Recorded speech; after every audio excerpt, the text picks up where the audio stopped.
എൻ്റെ പേര് ജോസ് ഇരട്ടമുണ്ടയ്ക്കൽ, വണ്ടമ്പേഴാണ് താമസം.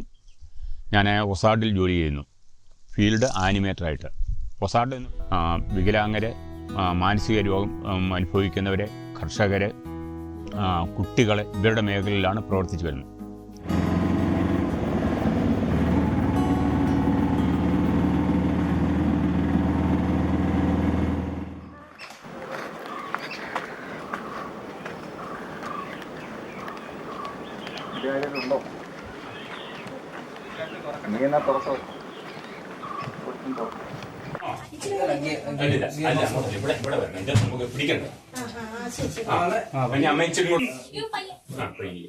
ഇത്തിരി കട്ടിയുള്ളൊരു മെത്ത നോക്കാം, ഇത്തിരി കൂടെ 2 പുതപ്പ് കൂടെ മോളി പറ്റാൻ ഇട്ട് നോക്കാം കേട്ടോ.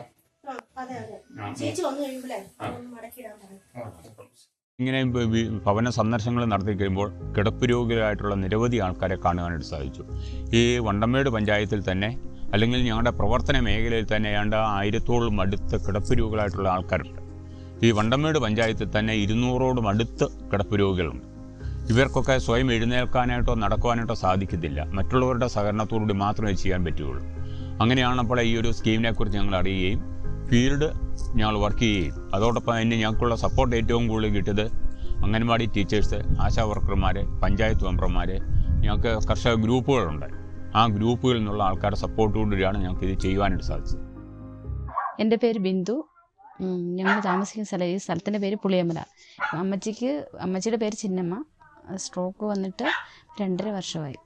അപ്പോൾ അത് കഴിഞ്ഞപ്പോൾ ഡെങ്കു വന്നപ്പോൾ അമ്മ ഒത്തിരി ക്ഷീണിച്ചു. ശരിക്കും കൈയൊക്കെ തലമുടിയൊക്കെ കെട്ടി സ്വന്തമായിട്ടൊക്കെ എടുത്ത് തിന്നുകയൊക്കെ ചെയ്യുന്നു. ഒരു പാത്രം പിടിച്ചുകൊണ്ട് കോരി കഴിക്കുമായിരുന്നു വലത്തെ കൈ കൊണ്ട്. പിന്നെ അതൊക്കെ ആ പനി വന്നതോടുകൂടി അമ്മയുടെ ഒരു സൈഡ് ശരിക്കും പിന്നെയും ബാധിച്ചു. തെറാപ്പി ഒന്നും ചെയ്യാൻ സമ്മതിക്കാതായിപ്പോയി. പനി വന്നു കഴിഞ്ഞ് ഒരു 15 ദിവസം കഴിഞ്ഞപ്പോഴത്തേക്ക് നമ്മുടെ കൈയെല്ലാം അങ്ങ് ബലമായിപ്പോയി.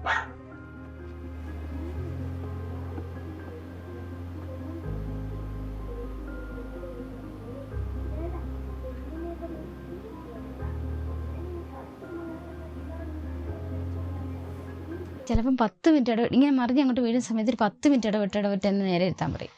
അപ്പം ഞാൻ ഇവിടുന്ന് അമ്മേനെ അങ്ങോട്ട് ചെരിഞ്ഞാൽ കിടക്കുന്നത്, ഇങ്ങോട്ട് തല വെച്ച് കിടക്കുമ്പോഴേ. എന്നിട്ട് ഞാനിങ്ങനെ നേരെ ഇരുത്തിയിട്ട് ഞാൻ എന്തെങ്കിലും ഒരു ഗ്ലാസ് വെള്ളം എടുക്കാൻ പോകുമ്പോൾ ചെരിഞ്ഞ് അങ്ങോട്ട് വീഴും. പിന്നെയും ഞാൻ ഓർത്തിരുത്തും. ഇപ്പം ഇരിക്കത്തേ ഇല്ല സിസ്റ്റർ. ഇന്നലത്തെ വെച്ച് നോക്കുമ്പോൾ അമ്മയ്ക്ക് ഒരു ഇഷ്ടം തോന്നിയിട്ടുണ്ട് ഇതിനോട്. അല്ല, അത് ഇച്ചിരി ചാരി ഇരിക്കും. നമ്മൾ മറ്റൊരു എപ്പോഴാണെങ്കിലും എന്നെ വിളിക്കും.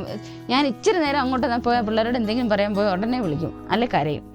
എപ്പോഴും അത് കേട്ടോണ്ട് ഞാൻ ഓടി വരും, എന്നെ നേരെ ഇരുത്താൻ പറഞ്ഞുകൊണ്ട് വിളിക്കും. ഇപ്പം ഇതെങ്ങനെ ചാരി ഇരുത്തിട്ട് പോകുമ്പോൾ ഇപ്പം കുഴപ്പമില്ല. ഇപ്പം കുഴപ്പമില്ലല്ലോ. വേണോ അതിനെടുത്ത്